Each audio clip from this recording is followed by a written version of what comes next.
ROG Ally, the most powerful handheld Windows-powered gaming console.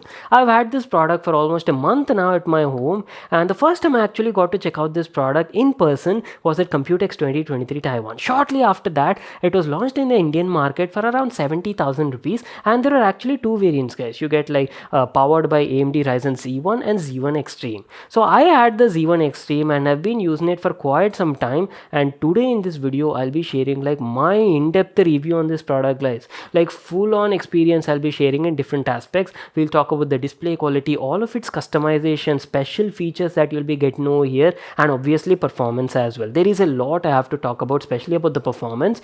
And a lot of people had this question, like, say, it's almost like 70,000 rupees, right? Should they actually go for the ROG Ally, or should they go for a gaming laptop, or should they build like an entirely new gaming PC for this price point? All of your questions will be answered in this video, so it's going to be like a very interesting session. Let's first get started with the unboxing, and let me quickly show you the whole packaging over here. So our brand new ROG Ally 2023 came in this sort of box packaging, and remember guys, you're getting two variants over here, one with Ryzen Z1 and the other one is the Extreme Edition. We have the Extreme Edition package in the house today. At the back of the box you have all of its specs mentioned. Main highlight is you're getting a 7-inch 1080p 120Hz display, and this is like entirely AMD powered system, guys. So we'll talk about the performance in a moment. As soon as you open it, you have some paperwork at the top, make sure to read that. And there you go boys, our brand new ROG Ally 2023 portable handheld Windows powered gaming console. Holy mother of tech, that looks beautiful, right? We'll come back to that in a moment. Along with that, in the package you also get a 65-watt Type-C power adapter for charging and a mains cord for the adapter. That's it. These are all the accessories. Now let me give you like a closer look and talk about the design and build quality. Initial impressions, I have to say it's a very big sized portable handheld console, guys. I mean entirely it's got around like 11-12 inches in length, and it's around like 5 inches in breadth. On the center you can see this gigantic 7-inch 1080p 120Hz IPS touchscreen, and comes with front firing stereo speakers with Dolby Atmos support. If you talk about the overall build quality, very nice build quality, guys. Case looks entirely made of like hard shell polycarbonate material. You've got the ROG branding everywhere, and also look at the controls over here. Plenty of controls, and kind of looks like the Xbox layout theme only, guys. You're getting two analog sticks, and also has like RGB light rings all around them. There's a D-pad over here, some quick access shortcuts as well to directly toggle Armoury, create performance stats, and a lot of other stuff. And on the right side you've got your X, Y, A, B buttons and good quality buttons. Look at the gloss finishing on them. If you talk about the overall in-hand feel, definitely feels quite comfortable in the hand. Ergonomic design is what I can say, and it's not that heavy also, guys. It's only around like 608 grams, so pretty manageable, I would say. All the buttons, joysticks, triggers are placed at a very convenient position, easily accessible by your fingers, and actually offers like good grip when you're holding. I mean, look at the texture over here, the kind of detail ROG has given, especially on these triggers. You're getting like left bumper, left trigger, right bumper, right trigger, and these are your special Hall effect triggers, guys, for accurate movements. At the top over here you've got all your connectivity ports and some controls as well, which include a 3.5mm headphone jack is available, micro SD card to expand the storage on this thing, and also supports ROG's XG mobile connection interface. You can literally connect powerful external GPUs to this thing and enjoy gaming like next level. You have a volume rocker as well, some status LED indicator, a power button with an integrated fingerprint scanner. These two top grills look like your air vents, you know, to keep it running cool for all that air circulation, heat dissipation and stuff like that. And there you go, guys. Here's how the back profile of the ROG Ally looks like. Very cool looking device. I love this diagonal rainbow sort of slash at the center, and also not to miss out that beautiful ROG vent as well. You have some extra macro buttons as well, and let me tell you, all the buttons and controls on this device are fully customizable and support key mapping. My only concern, if I had to nitpick and say about the design, is since it's available in like one color only, which is your white finish, it might attract dirt and smudges over time during usage. You might have to be cleaning it once in a while to keep it looking good. There is nothing on the bottom side, and that is pretty much it, guys. Our complete overview, physical overview on this product. What I'll do is I'll quickly power it on, set it up, use it for a couple of days, and then be right back to share my experience on this product. So there you go guys, ROG Ally in action, and here's how the home screen on it looks like. I've told you right, it's a Windows powered gaming console and basically has like latest Windows 11 operating system on board. The whole skin, interface, theme, everything is same as how you would find on your Windows PC or laptop. It's simply like having a laptop in the size of your palm guys. And talking about the specs, I've told you right, this is the Extreme Edition model and it's like an all AMD powered system. You're getting both AMD CPU and AMD powered GPU on board, and not to miss out that beautiful 120Hz touch display. Before moving on, let me talk about the special features and functions available on the ROG Ally. First thing is you're getting ROG's Armoury Crate software guys, which is slightly tweaked for the ROG Ally. You can easily access that by pressing this custom shortcut on the right side, and here's how the Armoury Crate software looks like. On the home screen you can check out your entire game library, basically like any sort of game that you install on this console, right? You can easily access them from over here. Now in the settings section you can access lots of things. You can fully configure the gamepad or controls on this thing. Below that you can check out a couple of other options, like you can change the operating mode over here, basically system profile. You're getting 4 profiles: silent, performance and turbo, and manual mode is also there, which will automatically tune the GPU TGP according to the situation and profile. Here you can check out your real-time CPU and GPU stats, and in the Echo Assist you can access some power saving features. But keeping all of this aside, very first important thing you'll need to do on your ROG Ally as soon as you get is just head over to this GPU settings over here, and you'll need to assign the VRAM memory to the GPU guys. Basically this thing has like a built-in APU, right? So just like how you would do on your PC, here also you need to assign memory to the GPU. So by default you get like 4 gigs of VRAM. You can expand it up to 8 GB and simply do that and you'll be set for like best gaming on this console.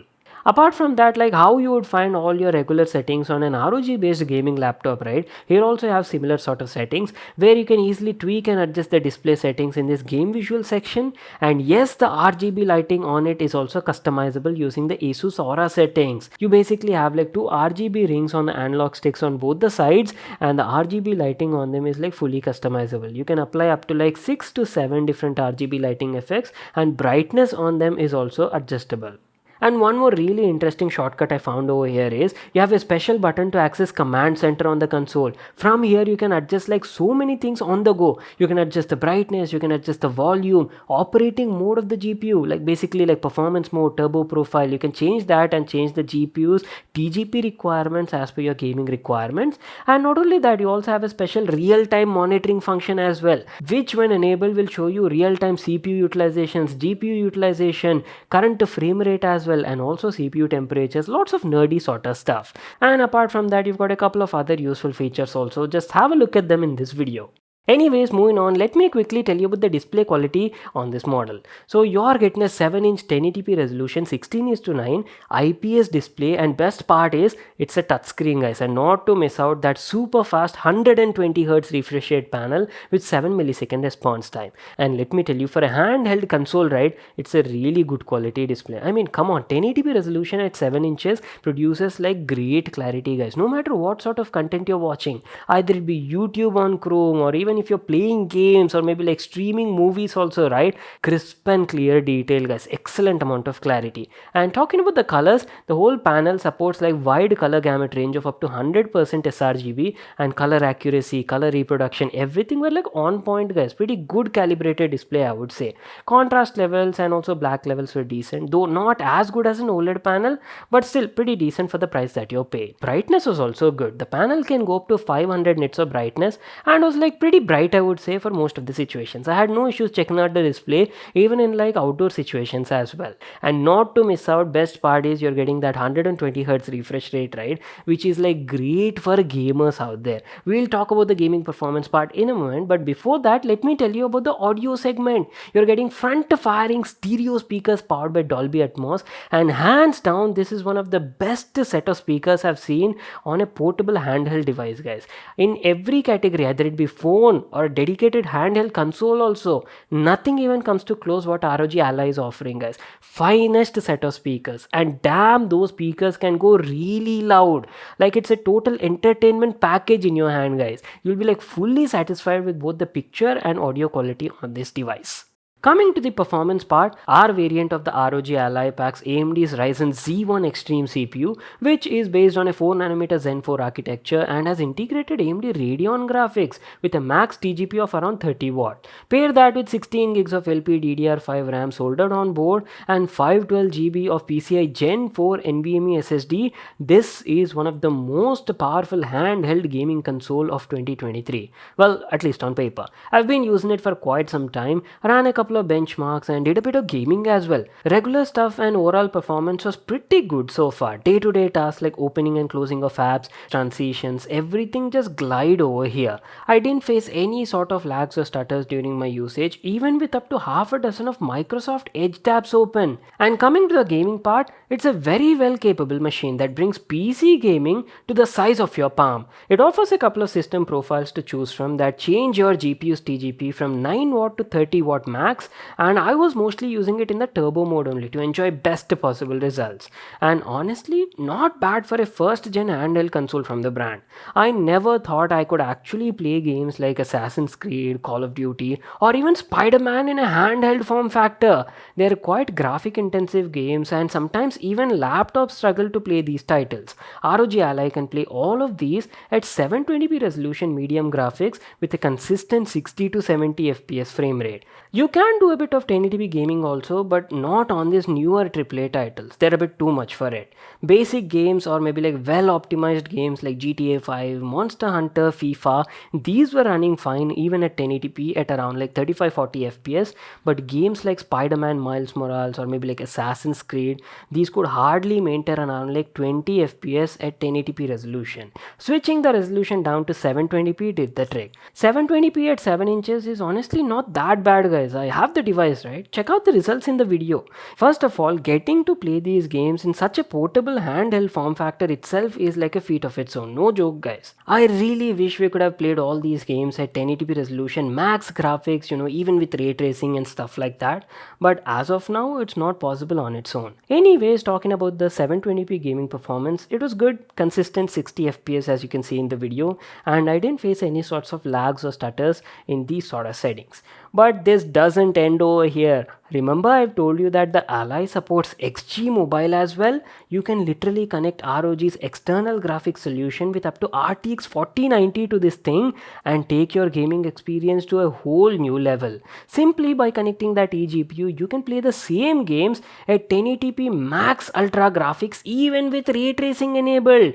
Unfortunately, I don't have the XG Mobile right now to give you a demo, but yes, that option is definitely there. You know what? I'll try to somehow get that XG Mobile too and make a separate gaming video on this thing. Let me know if you people are actually interested in that and also suggest me what game titles I should try out. So answering your biggest question now, who exactly is the ROG Ally made for? See, it's a one-of-a-kind device, I would say. Great entertainment package in a very small and compact form factor, and best part is it runs on battery. You don't even need like a charger all the time. If you're a guy who loves gaming on the go, you always wanted to play like your favorite PC titles, Steam titles when you're traveling, then this might actually be good for you. But if you're like a serious gamer and you want pro level stuff, performance is what you need and size is not an issue at all, then I feel gaming laptop would be better for you because you'll actually get like a better spec gaming laptop for a similar price that can actually do like full on 1080p level gaming as well.